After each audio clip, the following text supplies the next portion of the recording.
一啲蟲蟻害㗎。咁特別咧，當我哋攞住支殺蟲水都噴唔死啲曱甴嘅時候咧，咁就真係好頭痛啦。咁其實點樣可以預防呢啲蟲蟻咧，又或者完全去殲滅佢哋咧？今日我哋好高興啊，就請到滅蟲方面嘅專家任永強先生咧上嚟同我哋分享一下嘅。Hello，任生你好啊！你好。嗱，蟲蟻之中咧，我自己咧就最討厭係曱甴嘅。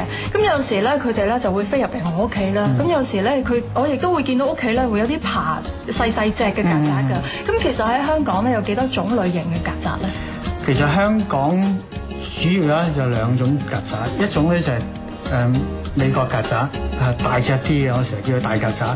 咁佢哋嘅分佈嘅來源咧，好多時咧就有啲坑渠位啊嗰啲地方，你好多時都會見得到。咁第二種咧就係德國曱甴。就細隻嗰啲德國曱甴，咁你喺廚房嗰啲熱嘅地方啦，雪櫃後邊啊，或者啲櫥櫃下邊啊嗰啲地方，好多時都會見得到佢。但係當我發現曱甴嘅時候咧，我發現用殺蟲水咧原來都唔夠力㗎。咁其實可以用啲咩方法咧，更加可以滅絕呢啲曱甴咧？因為曱甴嗰個生命力好強，加上而家咧即係曱甴嘅抗藥性咧。而影響到普通嘅殺蟲水咧，單一嘅殺蟲水咧，亦都未必殺得到曱甴。所以我提議咧，就應該用多啲第一個環境因素啦，乾淨啲啦。第二咧，可以嘗試下用啲曱甴利劑去做啊。市面上啲都有啲有得賣嘅，咁可以去買啲即係雙管齊下啦，個效果會好啲。嗱，我哋講完曱甴啦，又講另一樣啦。我哋大家好普遍都會遇到嘅，就係咧有時有啲白蟻啊，咁咧都會蛀咗啲有木地板㗎。如果當出現呢個情況嘅時候咧，我哋可以點處理咧？白蟻咧，佢個生態環境咧，當你發現咗一部分嘅白蟻喺度咧，其實裏邊可能蛀通晒，或者好多個分巢喺邊度啊，個主巢喺邊度，大家都唔知。所以我奉勸咧，一般市民咧就唔好自己去搞啦，因為你冇專業嘅器材啦，你又冇機械去探測得到啦。咁如果你亂搞佢咧，或者噴啲殺蟲水咧，佢走到周圍都係而擴散蔓延得到，嗰時仲大件事。咁有乜嘢咧？揾專家去幫下手啦。即係終極都要揾專家先至可以係最好嘅方法啦。嗱，咁但係木虱啊或者係螞蟻啊，咁我又需唔需要揾專家咧？定係我自己都可以搞得掂咧？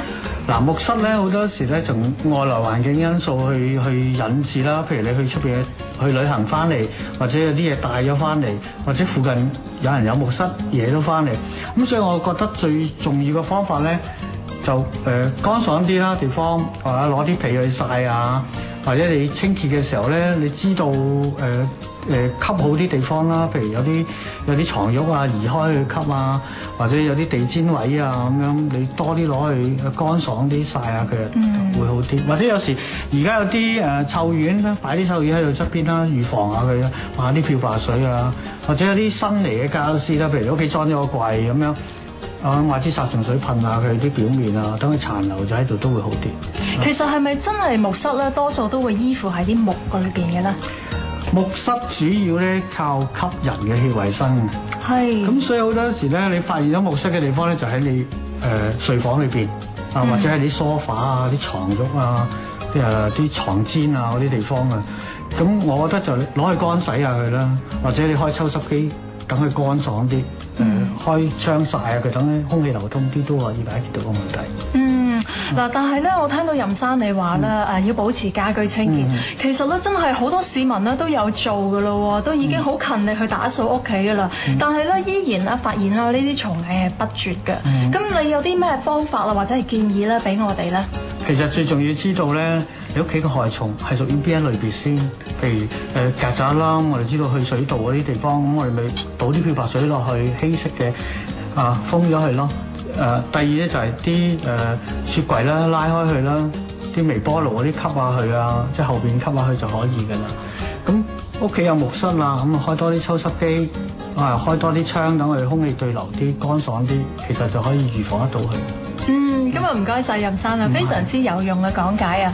嗱，咁所以咧，我哋市民咧一定要保持清潔啦。如果自己對付唔到嘅蟲蟻咧，一定要揾合格嘅滅蟲專家上嚟幫手啊！我哋依家休息一陣啦，翻嚟繼續有多謝人。